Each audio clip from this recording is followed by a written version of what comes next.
in the context of war. I have a great pleasure of welcoming two illustrious experts from the UK, Gerry, Rory, and Eamon. And they agreed and offered actually to help us out on a pro bono basis in this difficult situation where many of us are hosting Ukrainian families who fled from the war. Many of us are helping the families in the reception centers, in railway stations, or in any other way.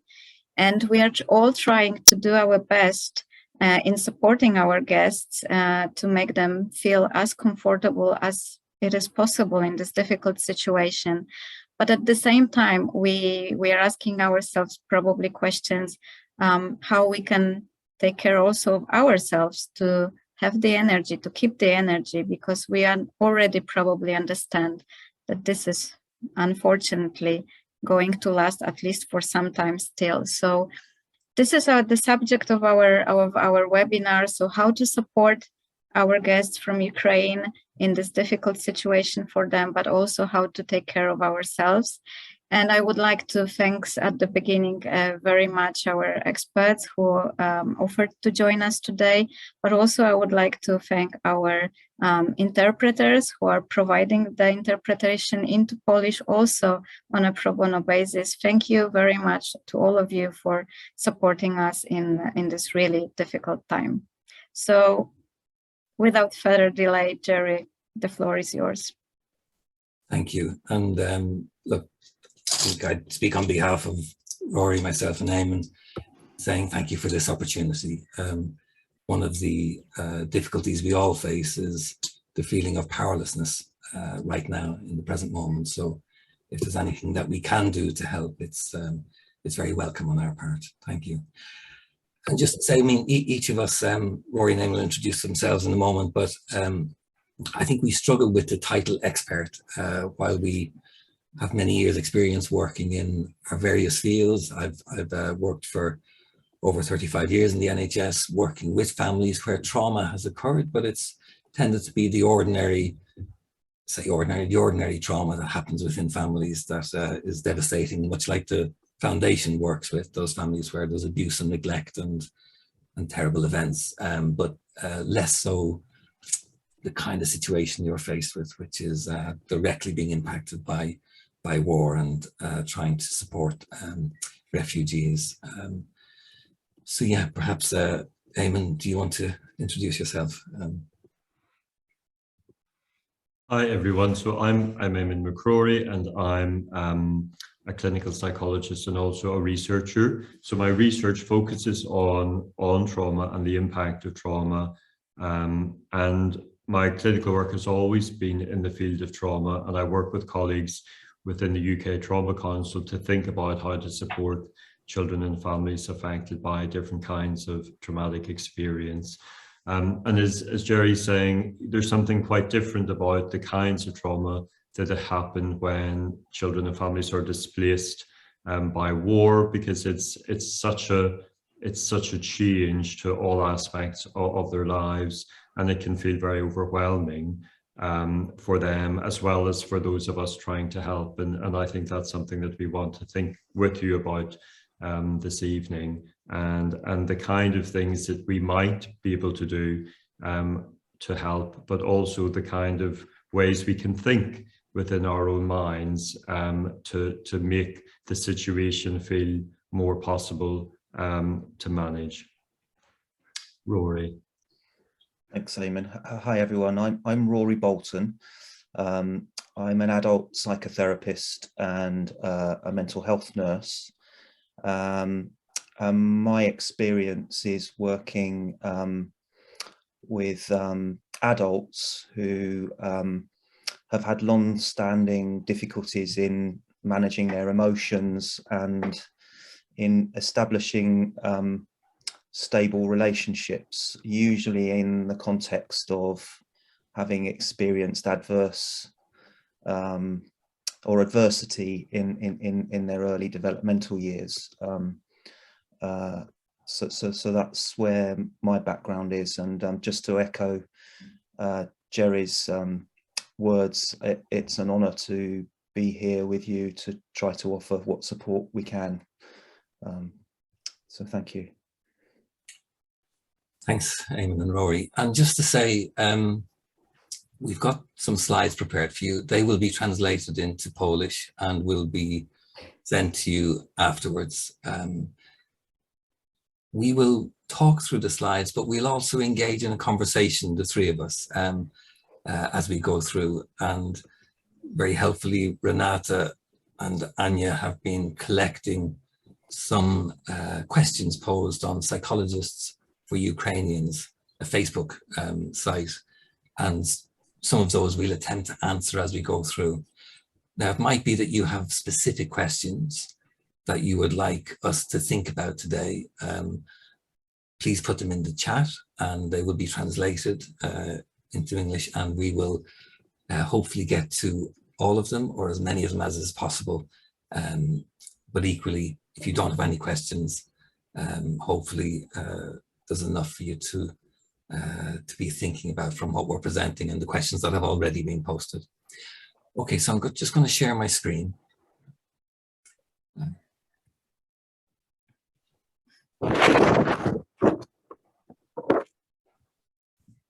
Okay.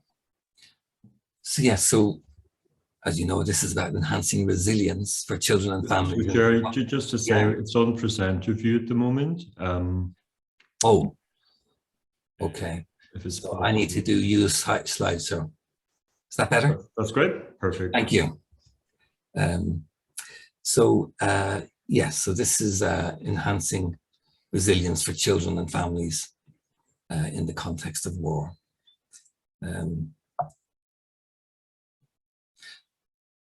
We've had our introductions. We want to, we've talked a bit about the current situation, and we want to acknowledge all that is being done. Then we're going to go to, Eamon's going to speak to the typical reactions in the children and families to war and disaster. And then the three of us will walk through 4 key principles highlighted by research that increase feelings of safety, resilience, and reduce risk of the later development of post-traumatic stress disorder. We're also going to emphasize as we go through the importance of self-care for you as hosts, volunteers, workers. And as we said, there'll be time for questions and discussion. So look, first of all, it's an understatement to say the world is in awe of the extraordinary, wholehearted, compassionate and generous response of the Polish people, and of course many others in other neighbouring countries who have volunteered in their tens of thousands to offer sanctuary to Ukrainian refugees. And most, if not all of us, struggle with our powerlessness in the face of Russia's aggression. We struggle also with the great uncertainty about the course the war will take. I think we all of us here at least, will empathically connect with those suffering fear, displacement, losses and trauma. This capacity to connect may echo other experiences in our lives and in our histories, and we're very mindful of Poland's very recent history in terms of war and trauma just a couple of generations back. These experiences enable our empathy, but can also render us vulnerable. And again, you'll hear us emphasize the necessity of prioritizing your needs and your family's needs alongside those of the children, adults and families you offer sanctuary to.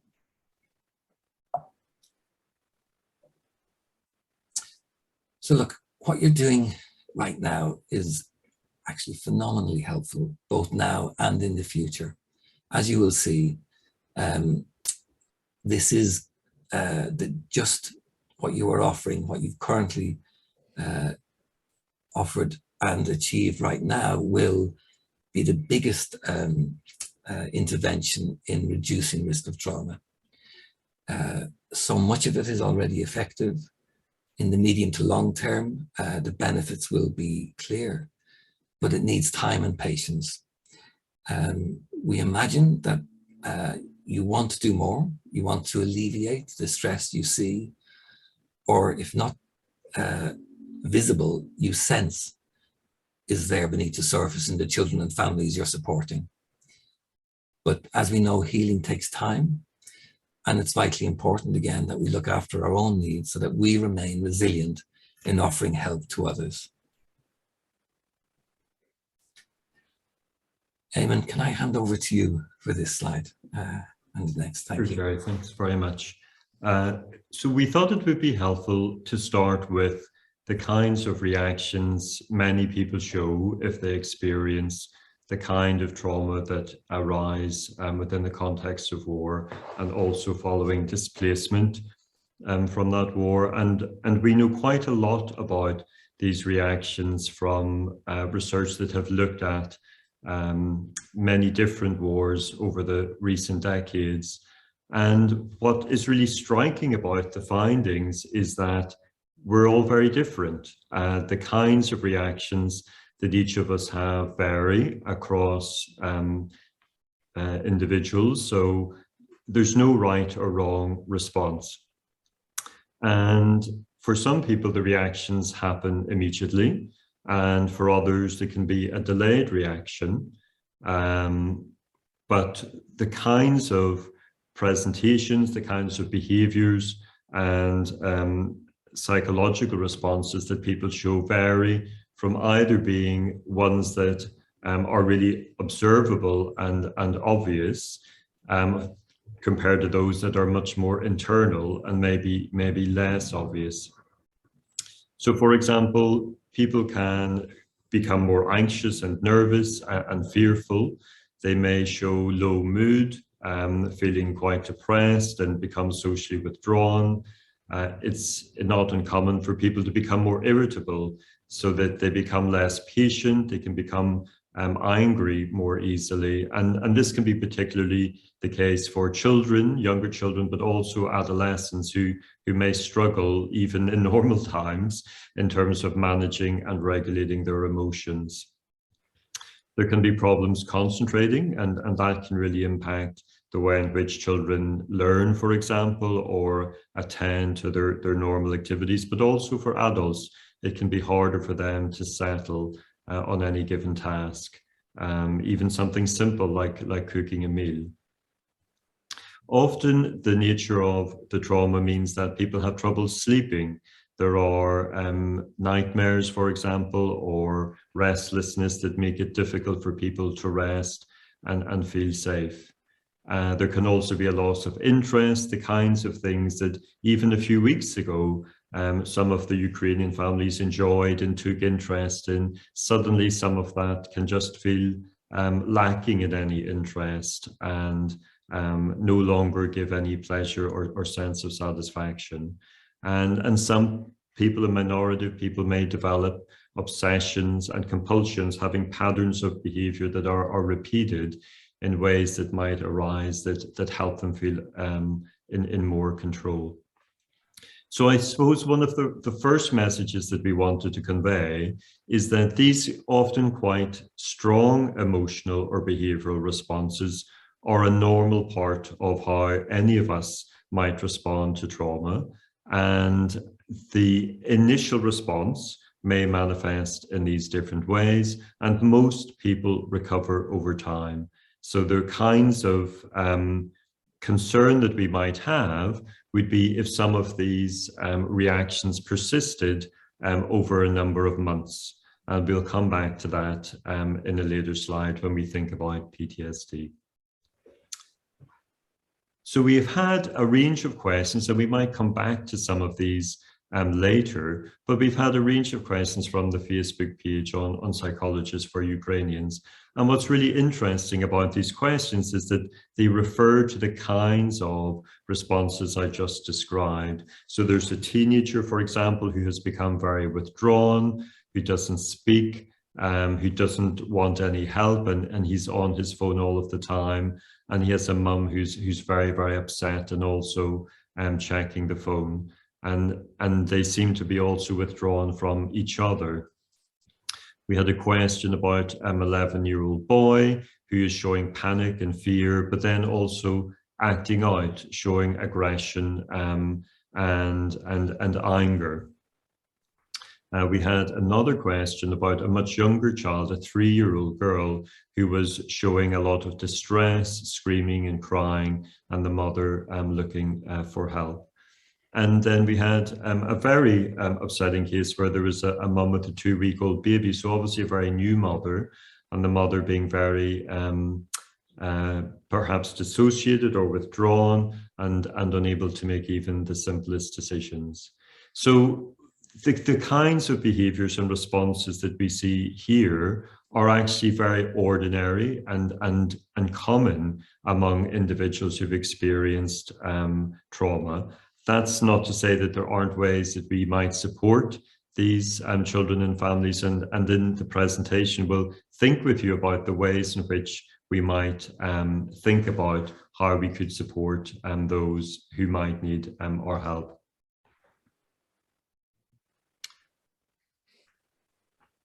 In some ways, it can be helpful to think about the specific ways that we can react to traumatic events.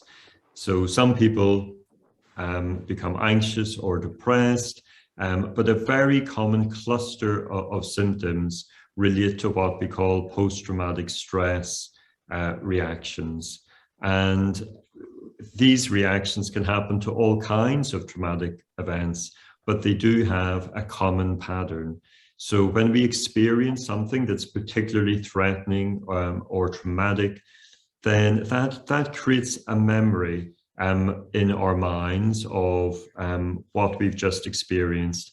And that memory can be very vivid and can have a lot of emotional feelings attached to it. So it can feel a very powerful and strong memory that has a lot of emotional strength. And because the memory can be so upsetting and real, then we end up wanting to push away the reminders of those memories. So we'll come to that in a moment. So that's avoidance. But first of all, the memory, that because it is so emotionally violent, can tend to intrude into everyday life. So that might happen just with thoughts popping into our mind. It can happen in the form of flashbacks, and it can happen in terms of re-experiencing the emotions that were there during the trauma itself. And it can also arise in the form of nightmares. And this re-experiencing is different from the normal kind of memories that people can have, because the memories are so vivid and so real that it is almost as if someone is back in the situation where they were experiencing such threat. So the other aspect of these memories is that they're very hard to control. They pop into consciousness, they pop into mind, and it's very difficult to feel that we can control them. So one of the things we tend to do, certainly initially, is just try to push those memories out of mind, push the thoughts that are very upsetting out of mind, and we try to avoid those things that remind us of those experiences. So we might avoid certain activities or situations or people. We don't want to talk about it because it's so upsetting. And that kind of avoidance can be helpful in the short term, because sometimes it is just too upsetting to think about. But over time, if we continue to avoid thinking about those memories, then they start to become a problem. They don't become integrated into our everyday sense of ourselves and our everyday memory system. So at some point, it is very helpful to begin to be able to think about and speak about and talk about these experiences.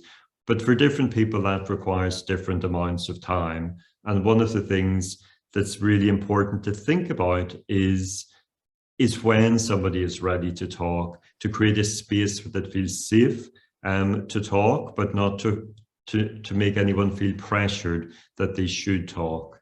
Because that avoidance happens in different ways for all of us and can take different paths. So we do need to be patient, but ultimately it's helpful to talk at the point somebody feels ready and able to to think about some of those traumatic memories.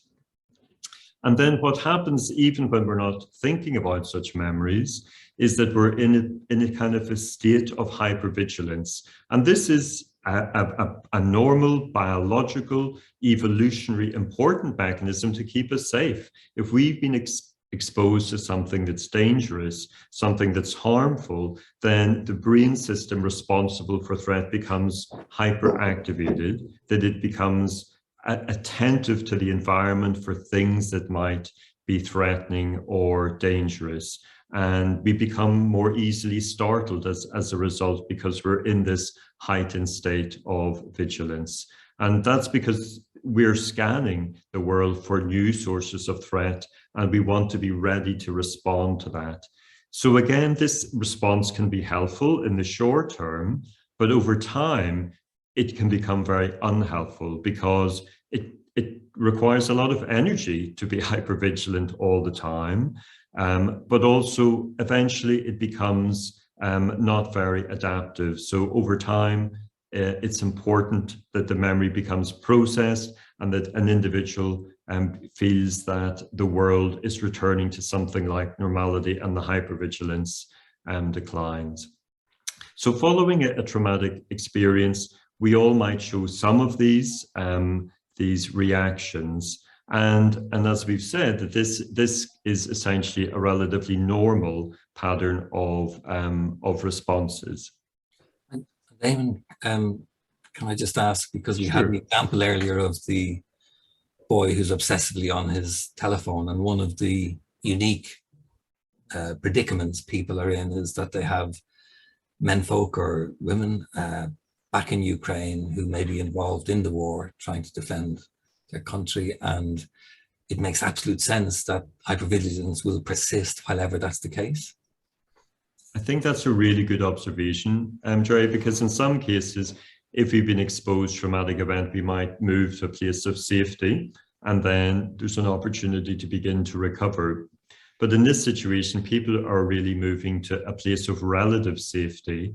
You know, they may be out of immediate harm, but they may be very much remaining vigilant about their loved ones, their husbands, their brothers, and others in their family who remain in Ukraine and remain at risk. And they will continue to want to ensure their safety and be very attentive and hypervigilant, as you say, to information about their safety. So these reactions that we've just described are common post-traumatic stress reactions.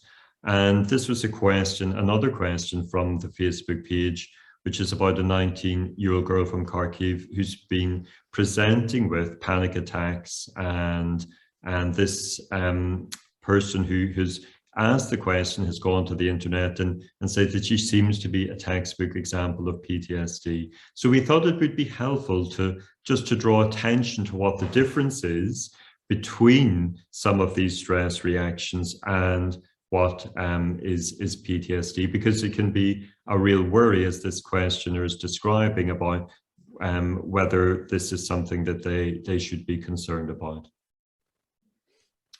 And the way, I suppose, to think about it is that these reactions happen in a significant minority of people, but for most people, they decline over time. They resolve themselves. They're an initial response, but there is a period of recovery.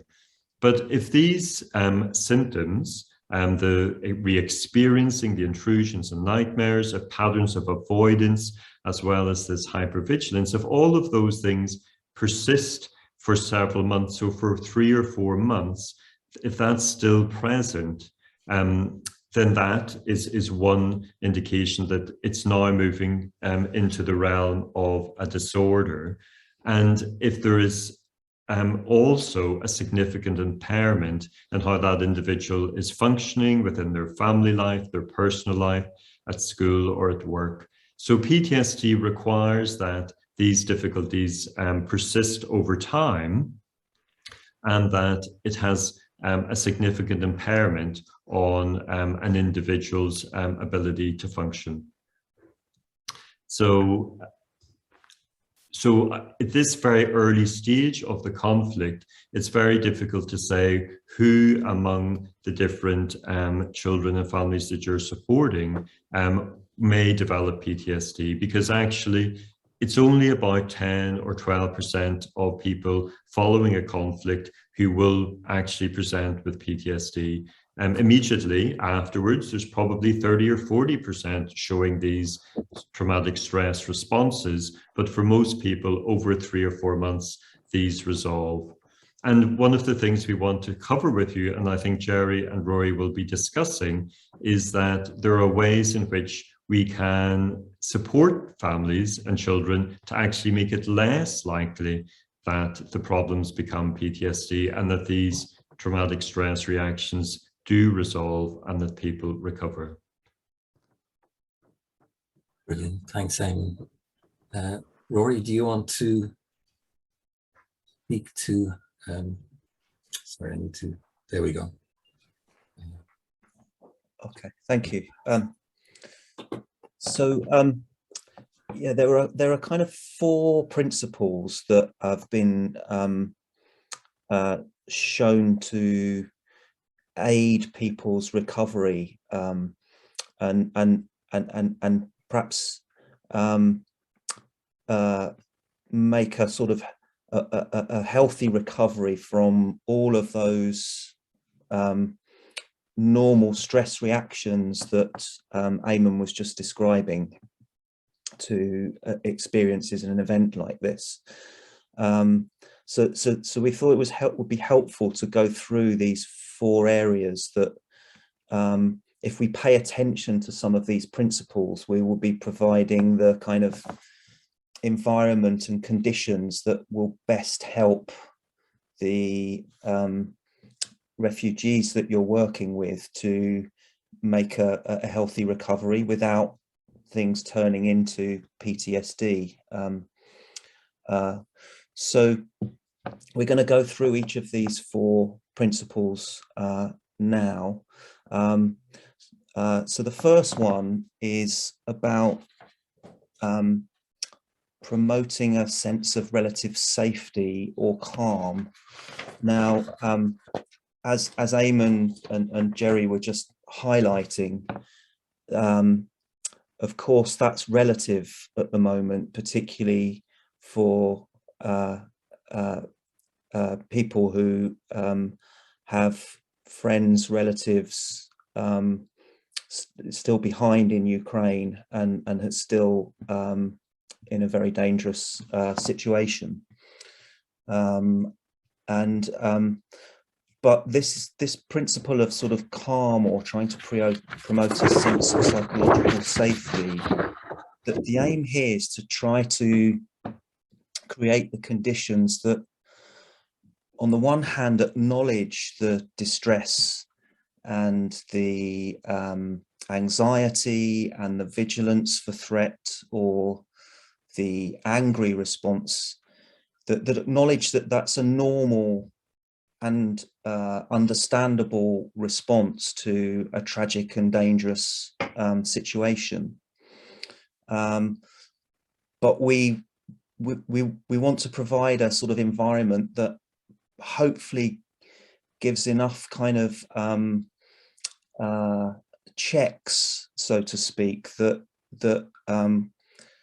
ensure that those stress reactions don't become too overwhelming, if that makes sense. So one of which is, and we saw the questions that had been posted on the Facebook page, and I must admit, when I was reading them through first time, I was feeling quite a sort of internal pressure to want to kind of solve the distress that people were encountering, wanting to do something to take it away. And you know, I think that's a natural sort of response, that we would want to kind of alleviate, you know, pain and psychological pain and distress. But I suppose one of the key messages we want to give to you is that perhaps to free yourself up from that pressure to take away the distress, and perhaps know that this is a normal and in some respects an understandable and normal response to what people have been through. But one of the things we do know that does help with managing stress, high emotions, is to have someone with us that sort of helps to validate that experience for us, that sort of doesn't try to take it away too much, but sits with us and says, gosh, yes, I can just only imagine what it's like for you with your friends or your father back in Ukraine. I can only imagine how much you just will want to be scanning your phone all the time to want to know, to get information about what's going on back home. So one of the principles is wanting to be curious with people about their experiences and show that you're interested in wanting to understand it a bit, and don't feel, as I say, that pressure to want to need to take it away necessarily.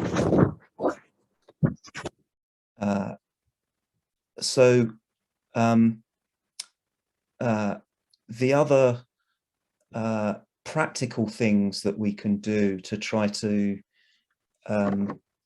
create these conditions for safety is that maybe we may want to kind of advise or help people to find some way of kind of moderating their exposure to news and media, or information that's likely to kind of, if one's exposed to that all the time, it's likely to make our emotions more and more kind of heightened. Maybe some ideas that have been helpful for some people is sort of deciding, well, I'm gonna look at the I'm going to look at the media for a 1 hour window in the morning and in the afternoon, for instance, or just as an example. So trying to sort of limit that exposure to the things that might heighten our emotions. And also the other thing would be to try to establish a kind of daily routine and structure. That can be helpful in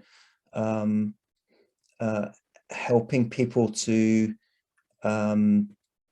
not have their mind focused so much on their distress.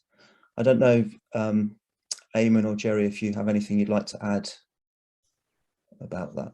I think that's right, Rory, that routine can be really helpful, and especially given that the world has suddenly become so unpredictable and that their lives are upside down. So by creating a routine that can help recreate a sense of normality and predictability, and that can be true for adults as much as children, that there are regular bedtimes and there are things that people do together, and that there are things that people do that can help them regulate their stress. So even it can feel very simple, but being able to go to the gym if possible, or go for a walk, take exercise, meet others for coffee. All of these things are things we do in everyday life to regulate our emotions. And so they can become really important, especially if people are feeling incredibly preoccupied. The routine and opportunities to do other things outside of the home can actually be really helpful as part of beginning to feel like that there is an element of normality in everyday life, even if the world is still not normal and life is still not normal. If one can introduce some threads of normality and routine, that helps to provide a sense of containment. Thanks. And I was just thinking, Rory and Eamon, that these two things go together, that if you start with the acknowledgement of the strong emotions and the preoccupation and the hypervigilance and the need to stay connected with your friends and family back in Ukraine, then it's easier to then offer, but when you're ready over here, let's make sure that you're eating well, or let's make sure that you're getting to bed on time. And one of the questions we'll come to that has come in is about feelings of guilt about those remaining back in Ukraine. And I was thinking that one thing one can say, and I'm not sure one can even have as an aim the lessening of guilt or the dissolution of guilt, but perhaps the bearing of guilt might be, because it's a normal response to feel guilty about surviving and being worried for your friends and family. But I guess the one thing that we could say possibly is for your partner, your husband, or your family to know that you are safe here, that must be a great reassurance to them. Just as it will be to you if they get to a place of safety. And so really important that their fight, their efforts back home are not undermined by concerns for whether you've got the right amount of support. We're here to support you. I think that's helpful, Gerry, because in a way, you're, you know, the loved one might have a different kind of view about their, you know, their sense of guilt. Yeah. Shall we go on to the next slide? We move to the next slide. Yeah. So the next principle is about fostering a sense of and nurturing a sense of choice and influence over their day-to-day activities and routines and experiences, which has also been shown to be, you know, important in enabling recovery. Because, I mean, one of the things that we've already been talking about is this sense of powerlessness in the face of something so huge as this. But it's really important and you can do this in very sort of simple ways to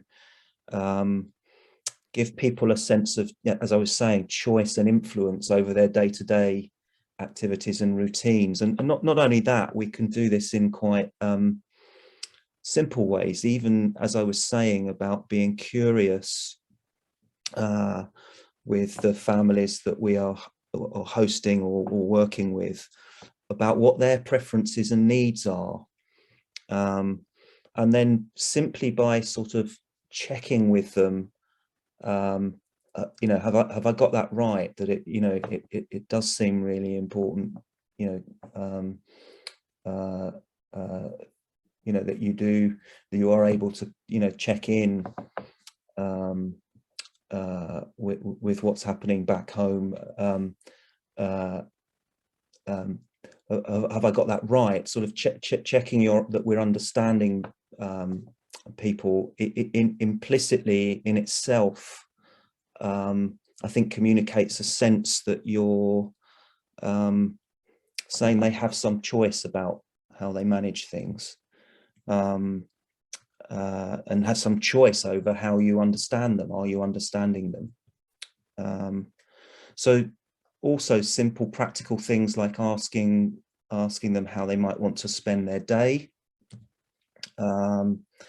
or also if they offer to cook a meal, for instance, or want to help with tidying the house. I think those things are really important to someone feeling like they're making a contribution, that they're able to kind of give to others, because it can feel like we want to kind of help them, but one of the things that we can help people most with is as I was saying, sort of nurturing this sense that they can make their own contribution and start to get you know, recover a sense of sort of mastery in their life, and also things like helping them to access resources that may be available to them. I'm aware that I'm imagining that there will be lots of sort of aid efforts. Renata was saying they're starting to kind of arrive, sort of just practically helping them to kind of engage with those things, and maybe it's probably moving on to the next principle that Gerry's going to talk about, but start to develop connections with each other. Again, is another way of sort of generating a sense of collective sort of agency together in being able to attend to their predicament. Rory, I was listening obviously and thinking what you're saying is hugely important in that we know from research that giving people agency is one of the factors that can influence or reduce the risk of later mental health difficulties or development of PTSD. And I think what you were saying about just being curious and checking with someone, describing to them what you see, to say, it looks like you're really worried or frightened at the moment. Have I got that right? Giving them the agency just to change how you see them and develop the picture you have of them in their mind, we know elicits some sense of competence on their part, as well as validating them in the way you said in the previous slide about feeling seen and understood. And both of those are just, hugely important. I don't know, Eamon, if you want to add anything to that. I think that's really helpful, Rory and Gerry, and it's important, I think, Rory, as you're saying, that now government and agencies are beginning to become more present and will presumably begin to offer different kinds of help and support, and probably networks will begin to build up, that are able to link families together, within Poland, and I suppose each of these things may seem a little bit out of reach or too complicated, and beginning to help families, even in small ways, feel that they have control over their everyday lives. And again, that will take time. Different people will be in different places, but even in small ways, as Rory was saying about cooking dinner or helping in the house or taking responsibility for some aspect of the home, that's making them feel that they aren't powerless, that they do have agency, and that one of the ways we recover is knowing that we can also be a force for good, that we can help others and not just be helped, because to be helped all the time can make us feel guilty and can make us feel powerless. So even though we want to do everything potentially to help, we want to be kind and generous and say, no, don't worry, I'll make the tea, you sit down, that's fine for a little while, but ultimately we want the families to feel that they have the ability to help themselves and help others. And that will hopefully mean that when different kinds of support do become available, they can begin to take advantage of that and build what might be the next steps, which remain very uncertain in terms of where they might live in the future, where they might work. We don't know what will happen, but the more that they begin to access resources, build networks and connections with others, the better positioned they will be to negotiate that uncertain future. And I think Gerry's going to cover some of that in another slide. Thank you.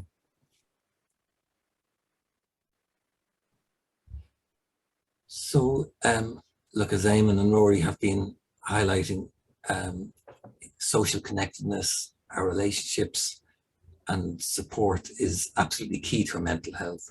And of course, even so in the aftermath of the trauma. And your building, which we can see from the questions, the fact that your guests are speaking to you or are being so closely observed by you tells us that you are establishing a trusting relationship, and they are confiding or displaying feelings, difficulties.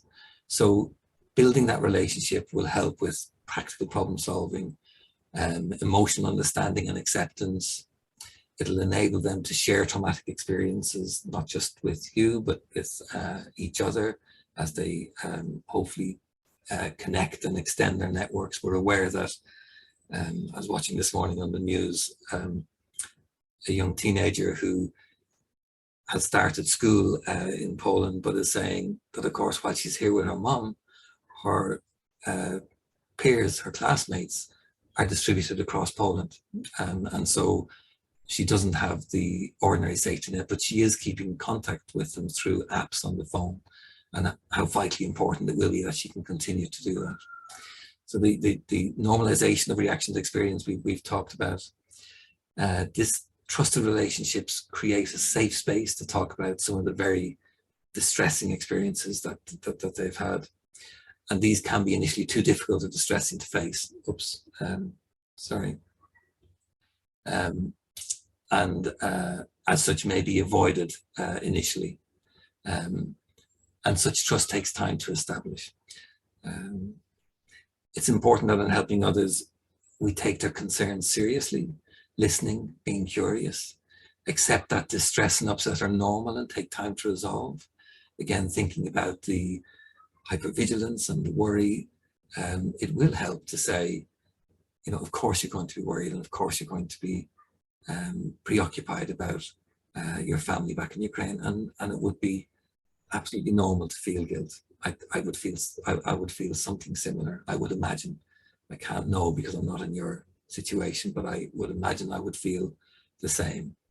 But again, as we said, you then may be able to add, really important, that if we put ourselves in the minds of those who have stayed behind, they will want you to be in a place of safety and will want you to be meeting your needs. So let's do both. Let's keep an eye on what's happening there, but let's meet your needs here. Acknowledge the extent and impact of being displaced following war. As Eamon has said, helpful to look at the potential opportunities for the family to make social connections or access social support outside the home, including with other families from Ukraine who fled the conflict. And, you know, if we think about it, on a daily basis, we are reminded of who we are by the people we love in our families, friendships. We're reminded of our competences at work and in our leisure activities by, again, our friendships and by the roles that we fulfill and our helpfulness to others. And there's a real risk of real discontinuity of self through displacement, through loss, through the stress of being separate from someone you love and are very worried about. And anything we can do that will remind the individual of something of the continuity of their self-experience. You do that when you validate their feelings and acknowledge them. You do that when you elicit some agency on their part. Again, as we said, to shape how you see them, or to allow them to demonstrate their competence in hosting you in your own home, for instance. Okay, so I'll just go on to... So there's just a question there, Gerry, that is related really to building relationships in the context of language and not speaking the same language, and how that can be a barrier, and that is probably going to be a barrier for many families, you know, who may not speak Polish or English, and there isn't a shared language, and in that situation it will be difficult to think about how to build a relationship.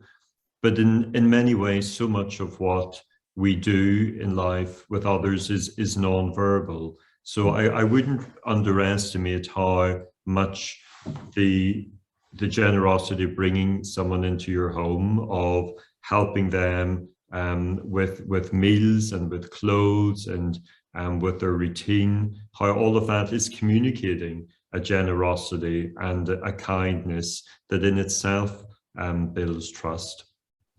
and that there are things that we can use now with Google Translate and ways in which we can use technology, not to communicate effortlessly, but to at least have some way that we might sit down and have 10, 15 minutes with Google Translate and have some questions back and forwards to begin to develop lines of communication. And in that, you would do the things that we've described about, you know, being curious and interested in the other person, trying to understand their preferences, about what they want for breakfast, what do they like doing during the day, helping them have choice and agency. But it's difficult, and language barriers are always difficult.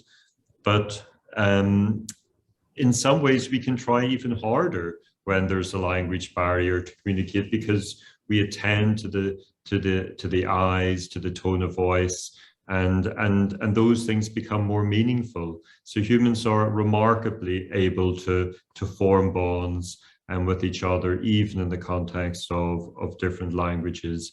But it is another challenge, and it's important to recognize that. Thanks, Eamon. So look, the fourth principle that research tells us can inoculate, if you like, as an analogy, against developing later PTSD or mental health difficulties, is the instilling of hope, that a positive future is possible. Now, of course, trauma and war can shatter our worldview and our expectations of life. And instilling hope and trying to remain hopeful does not mean that the trauma of war is not real, or that the losses are not real, but this is more about the possibility for a different kind of future. Being hopeful partly depends on the meaning we make of the trauma. If, for example, we think that things have happened because of our actions, that they are our fault, hope can be harder to hold on to. Hope can arise in different ways. For example, a belief in our own capacity and ability, what we have to offer. Recognizing the capabilities and kindnesses of our hosts, even in the face of tragedy, for instance. But also recognizing our own capabilities and capacity for kindness to others, in spite of the tragedy we are suffering. For some people, a belief in God and religion brings with it a sense of hope, but also a belief in the ability of leaders and governments to shape the future for the better. It's not uncommon for us to feel disappointed or rather let down by our governments, but I think the world is struck by the extraordinary leadership in Ukraine right now, and that's it may have an impact on many people of instilling hope for the future in spite of the current terrible losses and trauma. So important to think about what the future might hold, what might be possible, even if for the moment and for the foreseeable future, it's very uncertain. So, Eamon, shall I hand back to you for the last few slides, if that's okay? Sure, Gerry. And I think this is something that has actually just come up in one of the questions about how we deal with our own helplessness in the face of what can be just an extraordinary challenge, and how we deal with our own stress and feelings of being overwhelmed. And in these last few slides, we wanted to just help all of us think about the importance of how we need to look after ourselves if we are to look after other people, because to help others, we need to allow ourselves to be helped. And this diagram is really there to try and show that, you know, a child, say here in the center of a Ukrainian family, will be being supported by their own family who are here if they're not unaccompanied, and that family in turn is being supported by your family or by volunteers, and that in order for you to provide that help, certainly in any sustained way, you too need to be supported from those around you, from your friends and your wider family, and from the wider community. And as we were saying, that there will be over time sources of support from organizations and from governments that in turn can help provide support. So at every level, support is needed to help those supporting others. And we wanted to think with you about the importance of prioritizing your own needs, as well as the needs of your own family during this time. Because if you simply prioritize the family who you're looking after and always think only about their needs, then you will become exhausted and you might become resentful or angry if it feels that that's beginning to become unfair.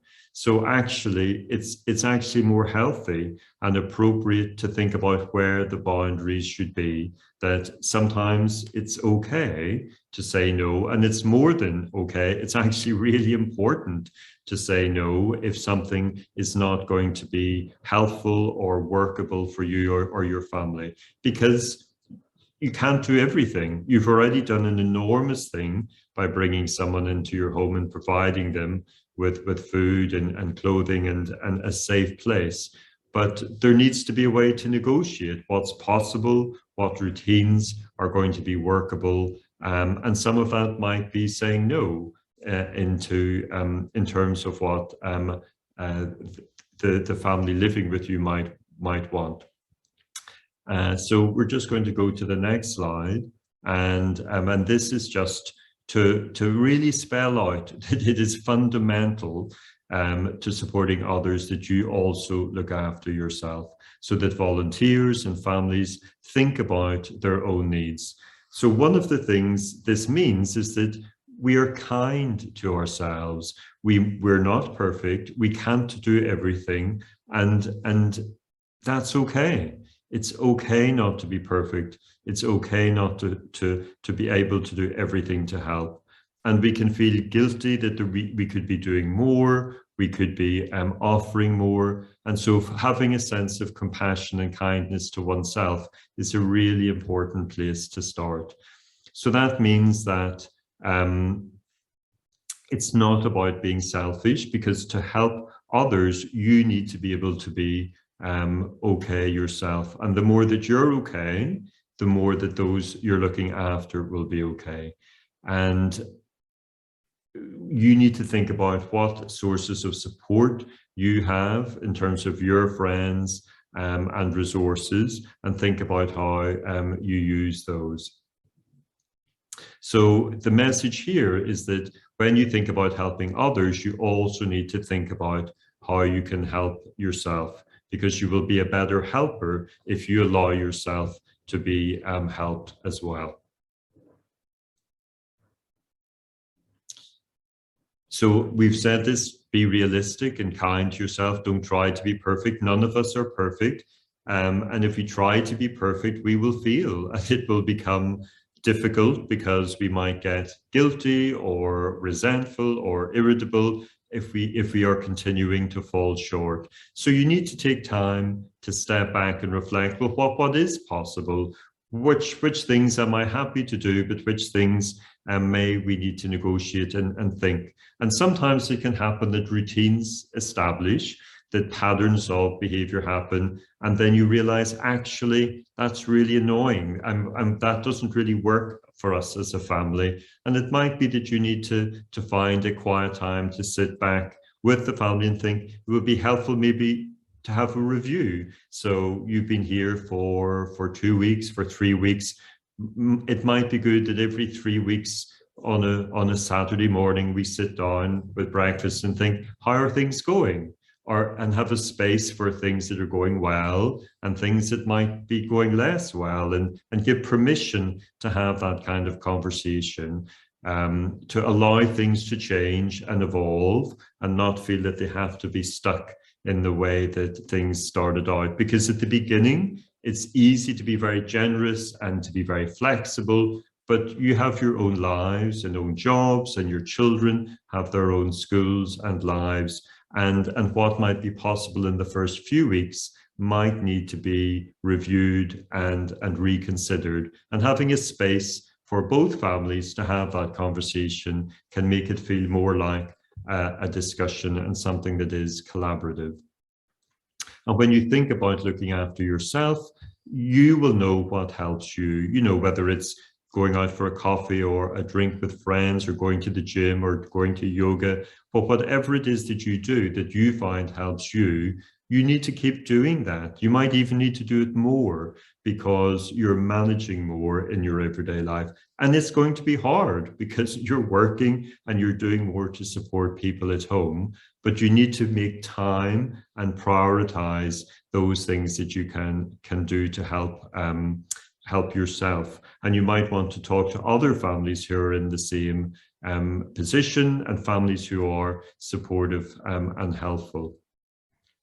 And so the bottom line here is to think about yourself, be kind to yourself, understand that it's not possible to be perfect and that you can't do everything. And it's okay to say no and say sorry when you can, and create space for those conversations and for routines and ways of being together to evolve and change over time.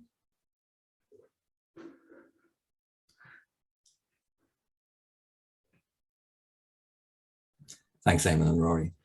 I'm wondering, should we now go to some of these questions, and perhaps we'll need to choose and read out a question. Shall I start with one? Would that be okay? So I'm struck by there's a question, there's the lingering belief that tiny children who do not speak, especially under 3 years of age, simply will not remember certain events from their lives, but we know this is not the case. But how do you assess the possible effects of war trauma experiences on these youngest children? Well, the person who posted this is absolutely right that young children can equally be traumatized. And in fact, not having the language for sense to be made of an experience can be a real hindrance to recovery. But again, the same principles will apply, that and we had the case earlier of a 3-year-old girl who in fact was screaming and headbanging, and we take that to be a sign of overwhelming stress right now. And the kind of things we've been talking about, the validation, acknowledging that right now she's feeling frightened, anxious. It won't matter, as you say, Eamon, if she hasn't got the language, because it's our tone of voice and the embrace or holding that goes with the words that really matters. And so if she is capable of being soothed in her distress, this will go some way towards reducing the risk of PTSD developing. In that same case, there was an anxiety about the mum being also overwhelmed. And so in that situation, supporting both is probably necessary in being able to validate each. Yeah, is there a question or anything you want to say to that, or a question you want to pick up there? I suppose there's a general thing. I suppose I'm from some of the questions that are coming, I can see that there's something so overwhelming about the sheer volume of people, you know, coming to Poland, and which is yeah, it's just kind of just when you sort of read the numbers, it's a sort of, I can see how overwhelming that feels. But I suppose what I was going to say, Gerry, to your point, is that one of the things that we know kind of stops a traumatic experience from becoming toxic is that the experience that experience is somehow kind of shared in some ways, that so that one's not alone with it.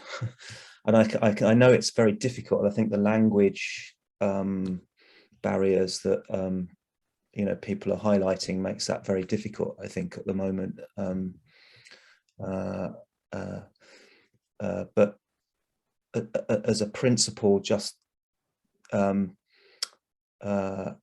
showing that curiosity to whether someone is being shut down, or, as you were saying, being, you know, more kind of expressive of their distress.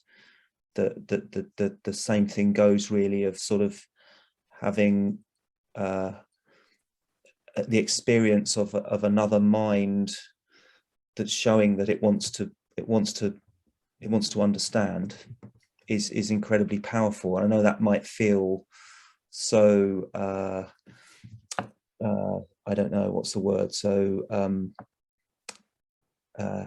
I don't know, flimsy in, I don't know, in the face of what people are encountering. But I wanted to link that, Rory, to another question earlier about, said, what if a person refuses to be active, to act, isolates herself, her day and night blur into one, and the only activity is contact with her house back in Ukraine by phone? And I was thinking, again, the validation of the hypervigilance as normal, and, you know, bearing in mind what Eamon has said about the importance of placing limits on what you can offer. But I wonder about the value of saying, look, clearly I can't draw you away from this, but I'm going to sit with you for 30 minutes and watch with you. And I may not understand what I'm watching, I may not understand what you're hearing over the phone, but I'm going to be here with you for this 30 or 45 minutes.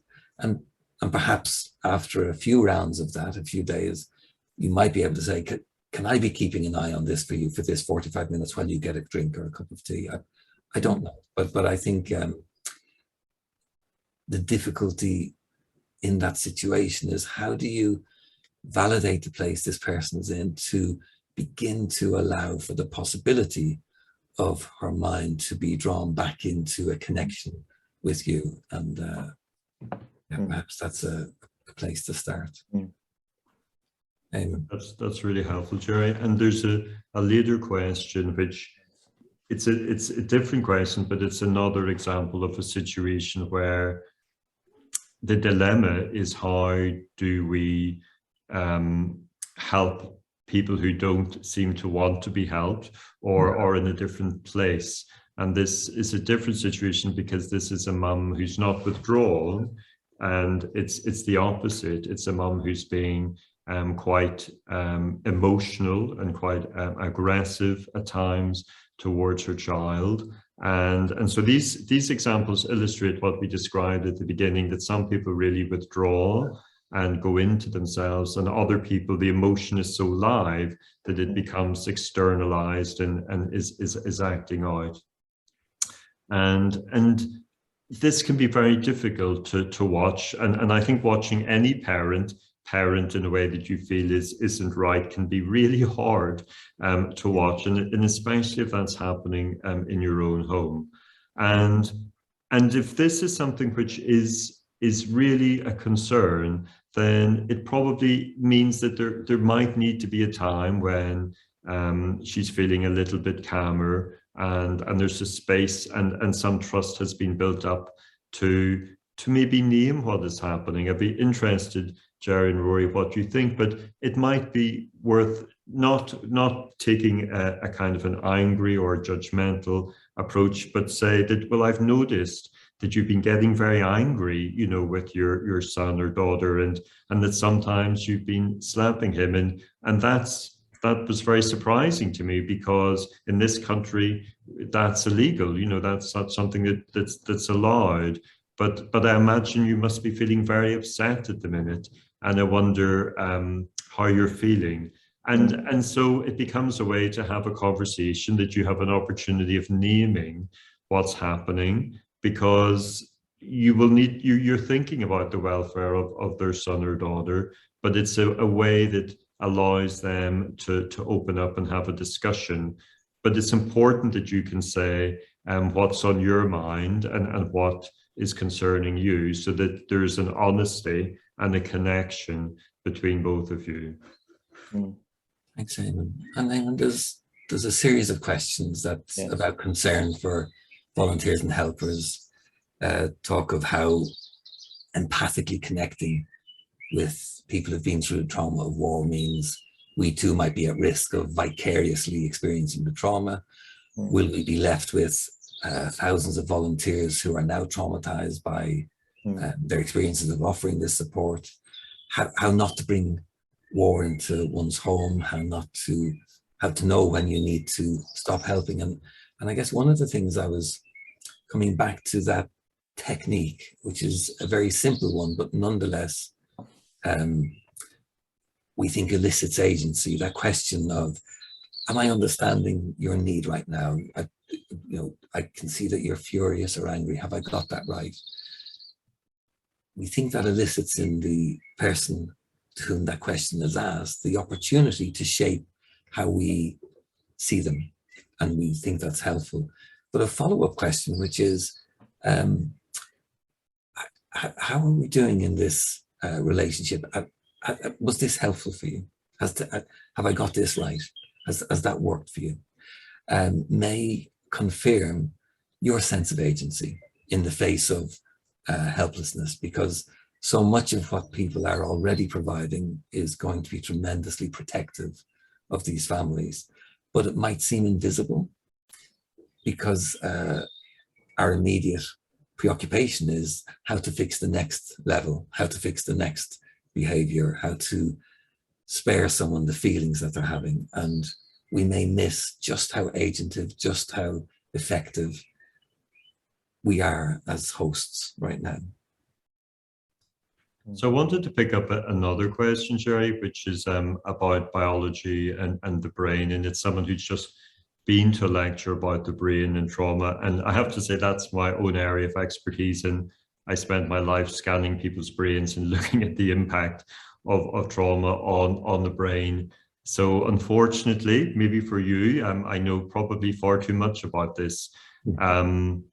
And it's true that when we experience trauma, we know that certain parts of the brain respond, and that makes sense because it is really the neural correlates or the neural system that underpin the hypervigilance and the different kinds of behaviors we've been describing, because these things are all, of course, operating within the brain.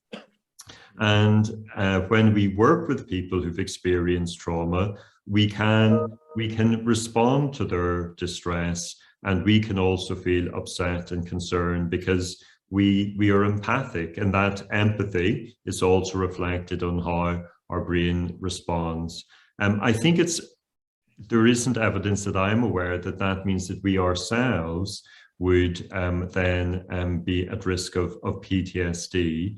It might be that we are at risk of becoming very upset or anxious or overwhelmed, but post-traumatic stress disorder requires that we are exposed to a threat to ourselves or to our loved ones. But it's not to say that kind of vicarious impact isn't real, but it's unlikely to affect our brains in the same way that it would be the case if we were exposed to a threat directly ourselves. So this comes back to the importance of how do we manage the emotions and the stress of others? How do we take care of ourselves, and how do we get help ourselves? And another question talks about this with volunteers and the way in which there may be a wave of helpers or volunteers who will face the effects of trauma. And I think that's a really important question. It'll be a question for the NGOs, the governmental agencies, and other people who are setting up systems. And part of that is setting up systems to help those who are helping in the front line. And I know Renate and others are thinking about that. And I think we might want to work with others in developing systems of help so that those of you who are helping in the front line, dealing with very distressed individuals, have a support yourselves to be able to bring those concerns and worries and feelings and have a chance to process them. And Rory, I was thinking some of the families I've worked with where terrible traumas have happened within the family or to the family, not war, but similar devastation and traumatic loss or murder, for instance.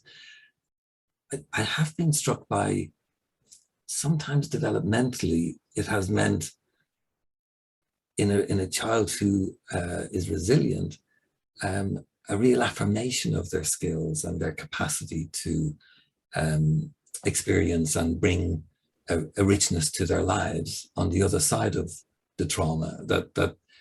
And I'm wondering, you know, we're living through a dreadful period in history, but some of the young volunteers right now surely are being forced into an early education about the capacity for mankind to cause grievous harm to each other. But in many ways that can be a tremendously strengthening, character making, affirming of their capacity for kindness, generosity, courage. These are not just burdens that are toxic. They actually can be tremendously strengthening. I mean, families survive terrible losses, traumas all the time in ways that, if supported in their resilience. I think that's a really helpful point, Gerry, that this is an opportunity also for growth, and that life is difficult. You know, the world is unpredictable, and finding ways to negotiate that and succeed in helping even one other person, you know, that should inspire and give us confidence.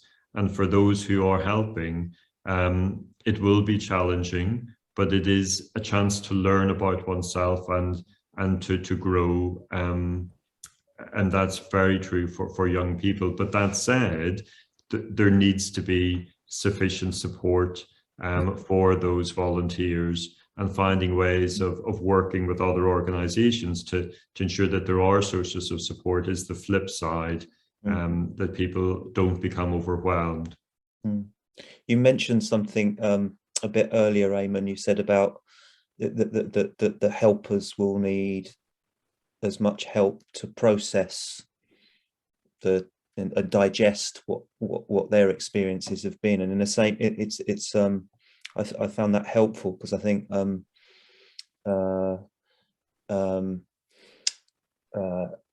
that's what we're kind of speaking to today, I guess, is what are the sort of conditions that will best help the refugees, the Ukrainian families, to process and digest what's happened to them, and the helpers equally need spaces and other minds to help them process and digest sort of experiences that are just extraordinary for all of us, aren't they? These are extraordinary experiences that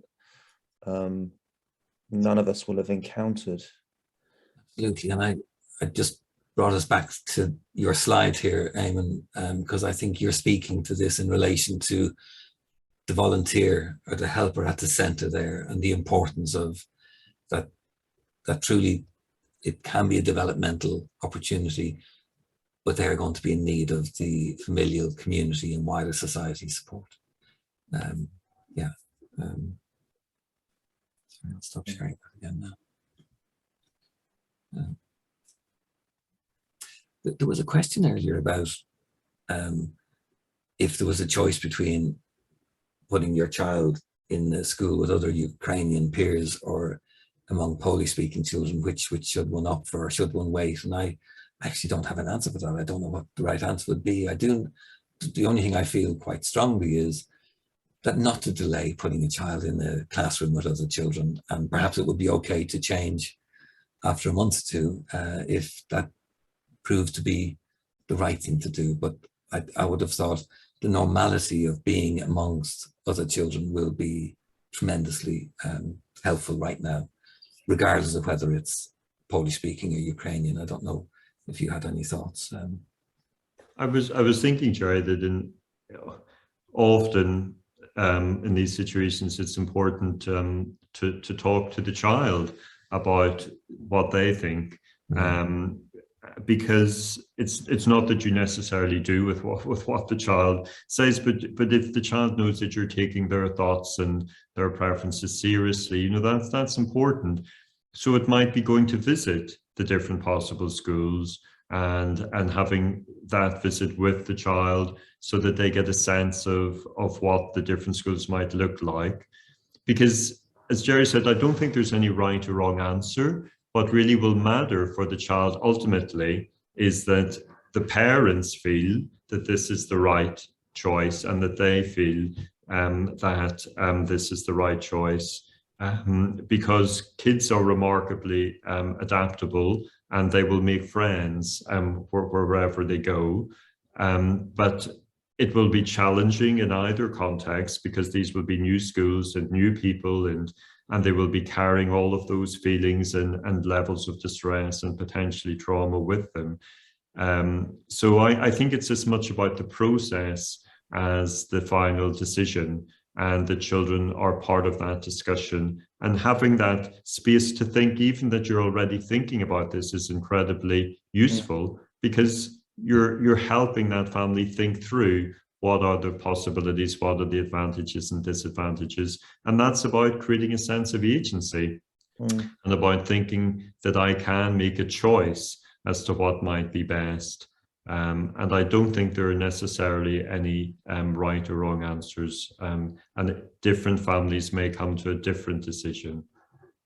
Thank you. Can I take this back to just, I'm aware, I think we've covered most questions, but I want to take us back to the questions at the beginning, just to check. I know, Eamon, you wanted us to attend to the possibility in this final question on this slide of how do I help a mom who's got a 2-week-old baby, mum in a stupor, unable to make even the simplest decisions. And I think you were making the point that, of course, this could be a response to trauma, but also this could be a postnatal depression very active in this mum.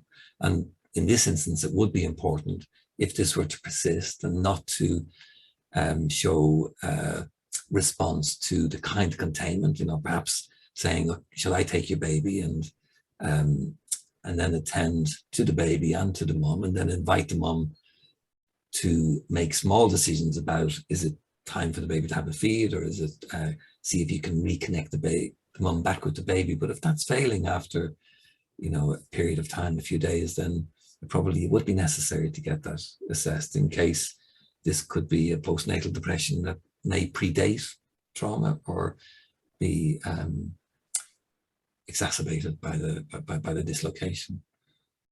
I think that's really helpful, Gerry, and maybe it's an example where there's a really vulnerable infant here, baby that's only 2 weeks old, so they are so vulnerable and so dependent on adults that we in that situation, thinking about the needs of the mum and the baby, that might be an example where if it persists for a week or two, it might be that, you know, some professional help is needed there, and it's not just simply a response to the trauma. It, as Gerry said, it might be exacerbated by this, but we know that that's a very formative period for babies and infants. So we'd want to think about how we might help that mum and baby, and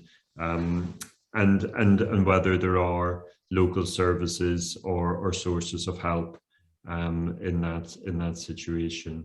But it may resolve in a week or two, but it may persist. And I think, you know, this person who's asking this question is really right to be concerned. And it might be that they can help themselves, but it might also be that this is an example where some professional help is needed. And can I just draw our attention back to this 3-year-old girl? And I was thinking that I was wondering about, you know, in 3 to 5-year-olds, there can be these things called night terrors or nightmares. And, you know, for sure, I would imagine this is a response to trauma, but it has the quality of a night terror where the child in this moment either feels her mom or anyone present can't make sense of this, can't soothe her, can't hold her, keep her safe, or she feels herself in the grip of one of those intrusive memories or thoughts and beyond being connected with. And again, I'd want to emphasize that just as one does if you find a child in a night terror in the middle of the night, that you use your tone of voice, you use physical holding, as other modalities, other sensory modalities to try and bring about a sense of safety. Sometimes you have to hold a child until they fall asleep, gently hold, a child until they fall asleep. And of course, it may be that right now the child herself has that sense that her mum hasn't got that capacity to hold her terror because of her own terror. And what an extraordinarily difficult situation for the host to be in. And again, the observation, the detail tells us that the host is doing their level best to understand and to describe and appropriately ask for help. I don't know if you have anything to add to this. No, I think that makes sense, Gerry. I'm just conscious of the time, and we've just got a couple of minutes left, and I didn't know whether Renata wanted to come in at the end, or whether there was anything you wanted to say as final words. Thank you. Yes, thank you. Our time is finishing, but I think that was a great talk and it was, at least for me, it was really very helpful to listen to what you were saying, to showing us the perspective that we probably might lose some time wanting to do too much too quickly, and also showing this positive perspective that for the volunteers for whom we are really very concerned about their safety, that it might be also a positive and developing experience. To all those participants who were posting questions, and probably have many more, but the time has just finished up. If you have questions, please remember that as a foundation, we have a telephone which is for you, for teachers, for families, for parents. It is 800 100 100. I will put the information in the chat. It's in Polish mostly, but we have also some hours where we have a Russian-speaking psychologist, so you can consult and ask your questions. But also, we will send you a short evaluation form on Monday. So if you can give feedback on today's webinar, but also since our guests were so kind to offer that this might not be the last occasion to listen to them, you can also suggest any other topics that you would be interested in the context of this present crisis and the context of the war in Ukraine. So thank you so much, Gerry, Rory, and Eamon. This was really, for me, I don't know for others, but I'm sure for others as well, very, very helpful. Thank you for your time and for your kindness to meet with us. Once again, thank you to Anya and Magda for translating into Polish and making it more people able to follow and to listen. And we will be in touch. I hope, at least in me, you put a sense of calmness that I didn't have. So thank you for that. And I hope this is not the last meeting that we have. We see a lot of thank you on the chat. I hope you see it. Some of them are in English. When people write dziękuję, it means thank you. So. Well, dziękuję, because I think if it was only just yourself, Renata, that you found this helpful, then you have enabled us to have some agency in doing something in facing up, the utter powerlessness of this aggression that's horrendous. But so thank you from me, Eamon and Rory. You may want to say your own words. Just thank you to everyone, and thanks for coming and giving us the opportunity to help you, because we're feeling powerless as well, and this is a small way that we can help you guys doing an amazing job. So thank you, and I hope you all have a nice weekend. Yes, we wish you the same. Have some rest, have calm and some peace, and thank you so much. And well, we will be in touch. You offered, so I will act upon it. Yes. That's fine, Renata. Yeah. Great. Thank you. Thank you. Dziękujemy Państwu. Dobrej nocy, spokojnego wieczoru. Bye, everyone. Bye. Bye-bye.